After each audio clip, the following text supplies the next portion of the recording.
रंधावा जी ने जो बंटवारा किया है जिलों का, वो थोड़ा समझ में नहीं आया कि आप किस तरह से ये बांट रहे हैं। 11 जिले जो बांटे गए हैं उसमें सीटों का विभाजन बहुत अलग अलग तरीके का है, उसमें कांग्रेस के ब्लॉक का विभाजन, और उन्होंने जिले पहली बार ऐसा देखा गया है कि प्रशासनिक आधार पर बांटे हैं, जबकि ऐसा होता है कांग्रेस देहात, कांग्रेस शहर, इस तरह के जयपुर ग्रामीण, जयपुर।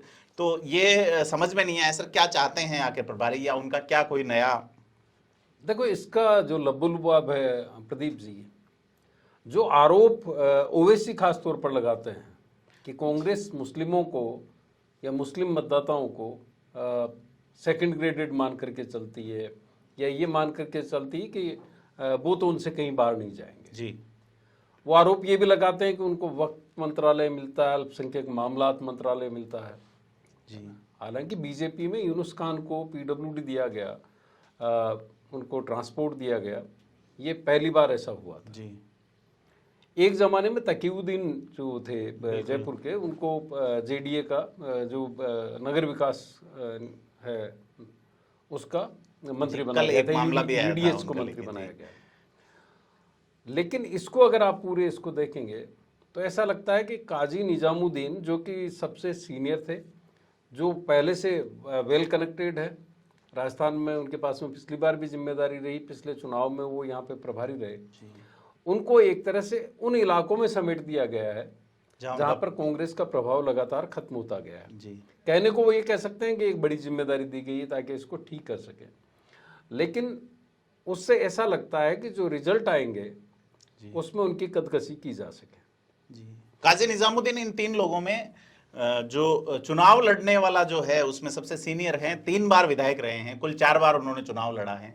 सचिन पायलट का प्रभाव वाला क्षेत्र है, वहां काजी निजामुद्दीन की एक बड़ी पकड़ मानी जाती है संगठन के लिहाज से, और उन्हें जो 51 सीटें दी गई हैं उसमें से 17 सीटें एसटी की हैं। तो किस तरह से निजामुद्दीन अपने आप को एग्जीक्यूट कर पाएंगे सर? वही बात है, उस इलाके में आप देखेंगे कि मेवाड़ संभाग एक वक्त में कांग्रेस का गढ़ हुआ करता था। इंदिरा गांधी अपना कैंपेन शुरू करती थी, वहाँ से शुरू करती थी, राजीव गांधी कैंपेन शुरू करते थे, वहाँ से करते थे, सोनिया गांधी करती थी, वो वहाँ से करती थी, और राहुल गांधी भी वहीं से कैंपेन शुरू करते हैं। लेकिन लगातार वहाँ पे प्रभाव कम होता चला गया। अब जो उनकी खुद की पार्टी है, ट्राइबल पार्टी है, वो वहाँ पर उसका विस्तार हो गया।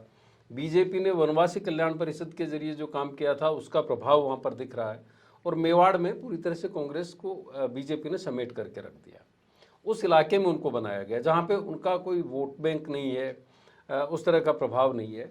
और लग तो ये रहा था कि रंधावा जो राजस्थान से नावाकिफ हैं जी, उनको शायद काजी निजामुद्दीन यहाँ पर आएंगे तो वो सपोर्ट करेंगे। लेकिन अगर आप पूरा देखेंगे तो रंधावा ने उन जिलों को लिया है अमृता धवन के जरिए, अमृता धवन उनको असिस्ट करेंगे जी। बिल्कुल नहीं, तीनों ही सचिव हैं सर, लेकिन अमृता धवन को उनके प्रभाव वाला, तो ऐसा लगता है कि काजी निजामुद्दीन को कमतर आंकने की कोशिश की है जी। वीरेंद्र सिंह राठौड़ को जो इलाके दिए गए हैं जी, वो इलाके दिए गए हैं जहां पर मुख्यमंत्री अशोक गहलोत का खुद का प्रभाव क्षेत्र है जी। बीडी कल्ला अमृता धवन की अगर देखें तो अमृता धवन को वो इलाके दिए गए हैं जिनके जरिए रंधावा साहब जो है वो कई मंत्रियों को साध सकते हैं। बिल्कुल, ये था आज का धारा प्रवाह, और हमारे साथ थे वरिष्ठ साथी श्रीपाल सत्तावत जी। राजस्थान के राजनीति से जुड़े खास मुद्दों से रूबरू होने के लिए सब्सक्राइब करें थिंक 360 को। ओसवाल फूल झाड़ू, शादी और ये दोनों ही लंबे चलेंगे। ओसवाल फूल झाड़ू, ओसवाल हर रिश्ते का रखे ख्याल।